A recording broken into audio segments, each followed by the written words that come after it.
ग्वालियर के एक retired कोषालय office कर्मचारी के साथ 3.5 लाख रुपए की ठगी का मामला सामने आया है। ठगी करने वाले आरोपी को क्राइम ब्रांच की साइबर क्राइम विंग ने गिरफ्तार किया है। आरोपी ने रिटायर्ड ऑडिटर के बैंक खाते से फर्जीवाड़ा कर जीपीएफ का पैसा निकाला है। दरअसल ग्वालियर के गेंडे वाली सड़क पर रहने वाले कोषालय ऑफिसर के रिटायर्ड ऑडिटर ज्ञान सिंह यादव ने क्राइम ब्रांच में शिकायत की थी कि उनका एटीएम कार्ड घर पर था, जिसके बाद इनके खाते से 3.5 लाख रुपए निकल गए। एफआईआर दर्ज कर साइबर क्राइम विंग ने जब जांच पड़ताल शुरू की तो पता लगा कि रिटायर्ड कर्मचारी की मोबाइल सिम बंद हो गई थी और उसकी बंद हुई सिम आशीष यादव को अलॉट हो गई थी। सिम का डाटा भी आशीष के पास पहुंच गया था। आरोपी द्वारा इसी सिम से फोन पे पर रजिस्ट्रेशन कर लिया था। फोन पे से खाता जोड़कर आरोपी द्वारा करीबन 3.25 लाख रुपए भी खर्च कर लिए गए थे। 3-4 महीने बाद फरियादी को खाते से रकम गायब होने की जानकारी जब मिली तो उन्होंने पुलिस को सूचना दी। पुलिस ने जांच के बाद आरोपी को ग्वालियर के गेंडे वाली सड़क से गिरफ्तार किया है और उससे रिमांड पर लेकर पूछताछ की जा रही है। जी, ये मामला रिटायर्ड कर्मचारी हैं आवेदक ज्ञान सिंह यादव, जो एजी ऑफिस से रिटायर हुए हैं। इनकी सुरक्षा निधि का पैसा था SBI Moti Mahal bank account में। तो इसमें इनने ये शिकायत की थी कि इनको जो सीयूजी सिम मिली हुई थी, तो वो सीयूजी सिम इनने इस्तेमाल नहीं की बहुत समय तक और वो सीयूजी सिम डीएक्टिवेट हो गई थी। और यही सीयूजी सिम इनने अपने बैंक खाते में, जिनमें इनका जीपीएफ और भविष्य निधि का पैसा था, उससे लिंक कर रखी थी।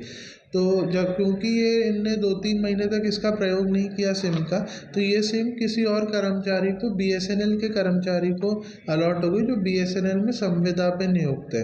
तो उस कर्मचारी ने इस सिम का प्रयोग करते हुए फ़ोन पे रजिस्ट्रेशन कर लिया इन्हीं के अकाउंट से, क्योंकि सिम इन्हीं के अकाउंट से जुड़ी हुई थी। तो ओटीपी भी उसको मिल गए और उसने अपना फ़ोन पे मतलब इनके खाते से जोड़ लिया। और जैसे ही उसने फ़ोन पे जोड़ा तो फिर उसने इनके खाते से लगभग 3.25 लाख रुपए के आसपास खर्च कर दिया। और क्योंकि यही नंबर बैंक अकाउंट से जुड़ा हुआ, तो ओटीपी भी इनके पास आते थे, तो इनको पता भी नहीं चला। फिर जब 3-4 महीने बाद इनने अपना बैंक का स्टेटमेंट निकाला, बैंक का ट्रांजैक्शन स्टेटमेंट निकाला, तो इनको पता चला कि लगभग 3.25 लाख के आसपास की राशि उससे विड्रॉ हो गई है। और इनने फिर पुलिस पे कंप्लेंट की।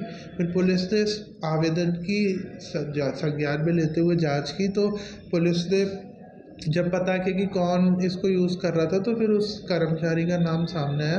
और जब उस कर्मचारी की फिर टेक्निकल एनालिसिस की गई, तो ये स्पष्ट हुआ कि उसने इनके साथ धोखाधड़ी करके लगभग 3.25 लाख रुपए का गबन किया। तो इसी के अंतर्गत जो है 66 आईटी एक्ट और 318(4) बीएनएस के अंतर्गत अपराध पंजीबद्ध किया गया।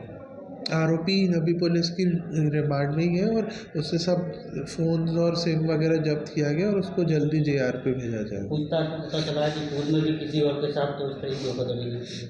अभी इस चीज़ की अभी पूछताछ की जा रही है, पुलिस की कस्टडी में ही है। जैसे तथ्य सामने आएंगे आपको अवगत कराया जाएगा। खबरों में फिलहाल इतना ही। आप बने रहिए वी भारत टीवी के साथ।